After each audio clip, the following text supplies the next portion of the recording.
She's a really good baby, Talia said. It's just that traveling internationally with a 7-month-old is pretty draining. Every time she'd start crying on the plane, all these people would turn and look at me like I was the world's worst mother. Talia and her baby Jackie had just returned from visiting family in the UK. The whole trip had been a last-minute thing, planned hastily so she could be there for the final days of her father's life, and to attend services after he passed. Talia's husband had to stay home for work, so Talia and the baby took the overseas trip alone. It was worth it to be there, Talia said, and not just come for the funeral, but have some time with my dad while he was still alive. But she admits her nutrition, exercise, and self-care had gone completely off her radar, both on the trip and since she had been home. Even 8 days after settling back into her house with her husband, she still wasn't doing the things she wanted to be doing, like eating vegetables or taking daily walks. Talia said, "Every day I think, okay, today let's get back on track. And then dinner time rolls around and Ken's working and I pour a bowl of cornflakes for dinner.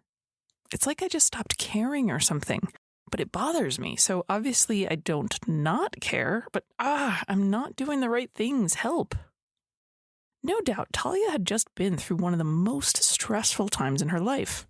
International travel, death of a loved one, and trying to parent an infant solo while staying with family, that's a ton to deal with at once. I don't think anybody could blame her for skipping exercise or eating lots of baked goods. But now that she was home, Talia was annoyed at herself for not going right back to her healthy routine. I hear this sort of thing from my clients all the time. The stress has passed, why can't I just get back on track? In this episode, we'll talk about how you can manage both phases of a stressful period in your life.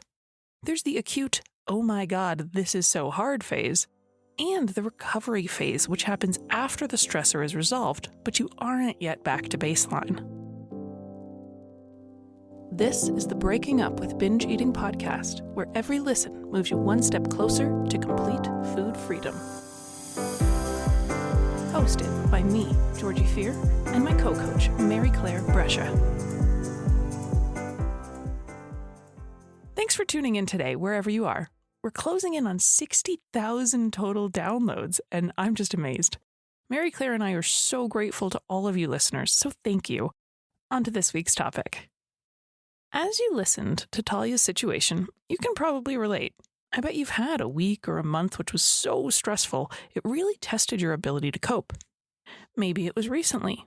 Or maybe, like me, you can recall specific years and seasons during which you lost your marbles. There was my meltdown of December 2012. That was epic. Oh, and the burnout of winter 2015. Can't forget that one. These hard times may come at predictable times of year, such as when your annual work budget is due, or when you have to give and grade all those final exams. They also might come as a complete surprise that just springs up and bowls you over. Some of the most severe life stresses include health problems. Whether the patient is you or someone you love, both are incredibly hard to get through. Or something expensive suddenly might break in your car or home. You might get overloaded at the workplace and have to work extra hours or take on additional duties you aren't used to. Any other type of transition can also heighten our levels of stress. Going on vacation, getting married, getting divorced, a new baby in the family, a job change, or moving where we live. As different as these situations all are, they can cause a lot of the same effects. One way I like to illustrate life stress is to think of it like sprinting on a treadmill. If you imagine being on a treadmill and running as fast as you can, you're working quite hard. Your focus shrinks down and you stop paying attention to everything else going on in the room. You aren't thinking about what happens an hour or a week from now, and you aren't thinking about the past either. You're focused on going hard and not tripping. And you're really hoping this ends soon because you know you can't keep this up forever.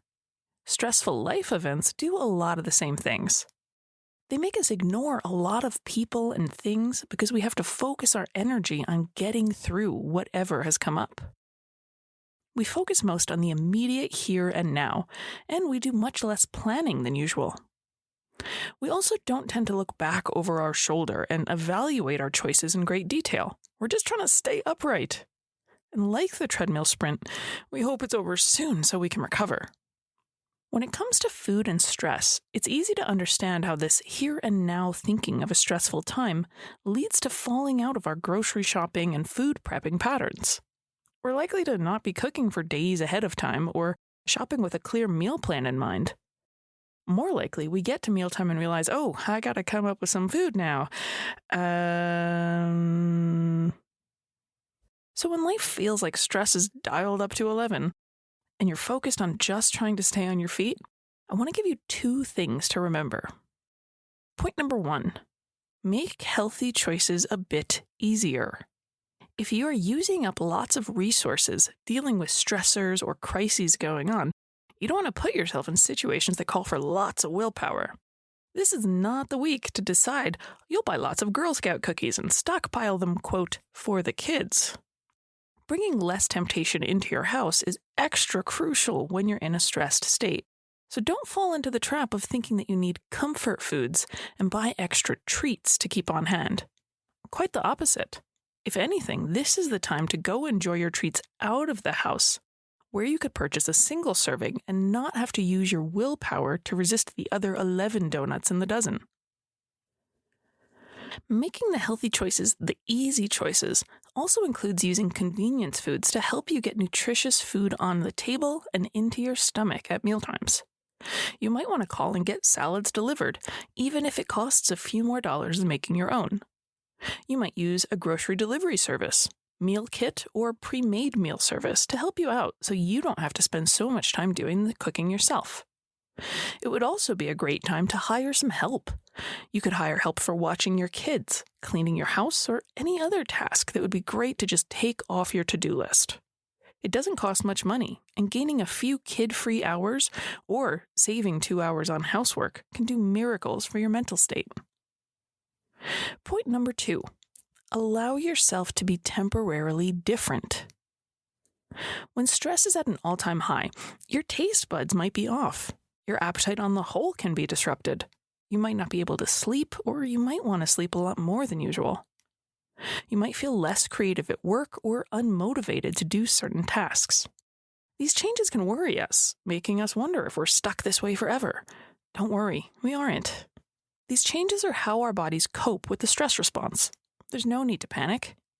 Give yourself some wiggle room to just do your essentials and maybe let some of the details slide on your usual health and fitness routine. You might not feel up to taking that hard spin class, so maybe just go for a walk instead. You also might not be able to focus on getting water in, vegetables and protein, while minimizing alcohol, eating mostly whole foods, and stopping at just enough. Eek, that's a lot. So just simplify. Maybe this week it's best to try just focusing on eating 1 fruit or veggie at each meal and not drinking alcohol on weeknights. It's okay to give yourself leeway. You can always dial things back up to a more challenging level when it feels doable. That brings us to the second phase. After we get through managing the stressor, we send in that final report, we get home from the tense family visit, we finally get past that court date, we think we'll snap right back to normal. Boing! Not so fast. Remember, you just got done sprinting on a treadmill. You're probably going to need a minute to catch your breath and recover. You're probably going to stand on the side rails for a while and huff and puff. You can't just run over and jump back into swinging a kettlebell. The length of time we need to recover from a stress varies, but there is a recovery period needed, always. Removing the stressor doesn't end the stress response. Our bodies still need to get hormones back to baseline and shut down all those biological alarms that we had going off. If you felt yourself get into a mode of fight, flight, or freeze, you will come out of it, but not instantly.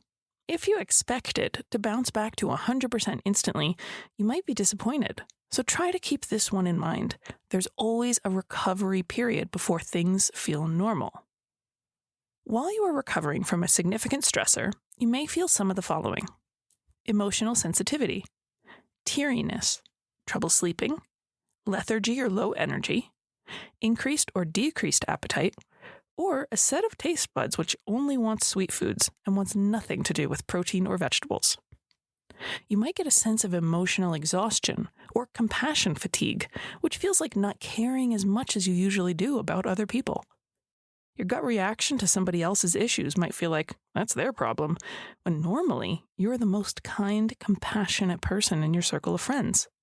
Don't worry, you haven't broken your sense of empathy and you haven't transformed into a nasty person. You're just someone who needs to recover and take care of themselves for a little while. The 2 points I stressed earlier about the stressful time still apply during the recovery phase. Continue to make your healthy choices as easy as possible and allow yourself to be temporarily different. But I do want to share a third key. Point number 3 is to pay attention and notice when you are recovered enough to accept some more challenge. In other words, you probably let some things slide during the stressful sprint or during the recovery. But to keep moving towards your goals, you'll want to bring those things back. As you heard in the beginning of this episode, Talia went on a stressful trip and she got 0 exercise. But when she got home and she notices her body is recovering back to normal, it's time to reintroduce movement. It would be unfortunate if 5 years from now, Talia was still not going to the gym simply because she got out of the habit back in 2020. I hope these tools help you manage the next stressful period in your life, and I hope you remember to give yourself that recovery phase and reintroduce challenge as you recover. You can always reach out for a hand. Just email Georgie@nutritionloft.com, and I'd love to hear what you have to say. As always, I really appreciate a review of the podcast, and I will see you next week.